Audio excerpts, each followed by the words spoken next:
It has been 1 week since Hurricane Milton made landfall in Florida, and as the cleanup and rebuilding continues, so too does new construction.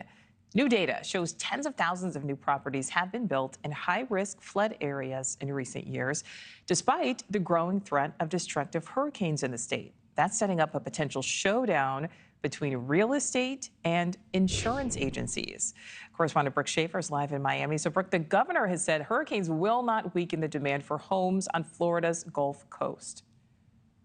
Yeah, Florida Governor Ron DeSantis said it pretty simply. He said there's always going to be a demand to live in beautiful places like Florida. And we've seen that with Florida's population steadily increasing over the last decade, fueled in part by coastal living. Right now, more than 16 million people in Florida live in coastal counties, and that number continues to go up despite the risk of devastating hurricanes and flooding. Those factors not slowing down real estate developers. The climate modeling firm First Street Foundation telling NewsNation that Florida has actually built 77,000 new properties in high-risk flood areas since 2019, the most in the nation. That same analysis found that nationally, close to 300,000 new properties were built in high-risk flood areas from 2019 through 2023.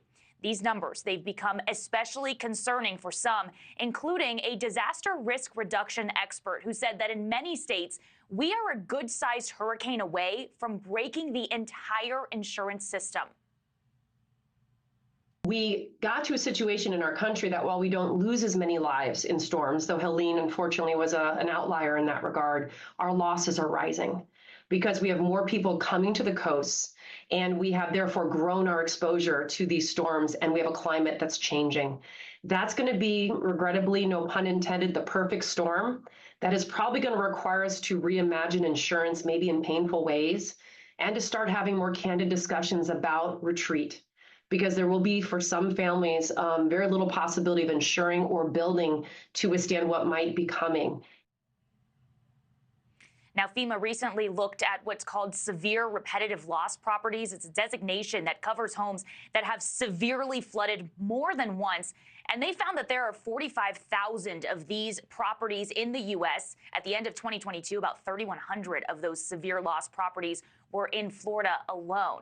Now, ratings firm Morningstar DBRS, in a report released this week, said it expects Hurricane Milton to be among the top 5 costliest natural catastrophes in the U.S., with insured losses approaching $60 billion.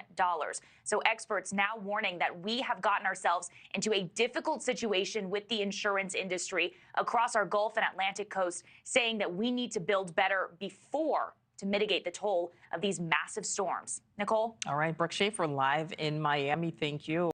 Thanks for watching. Go to joinnn.com to find NewsNation on your screen. And don't forget to click the red subscribe button below to get more of NewsNation's fact-driven, unbiased coverage.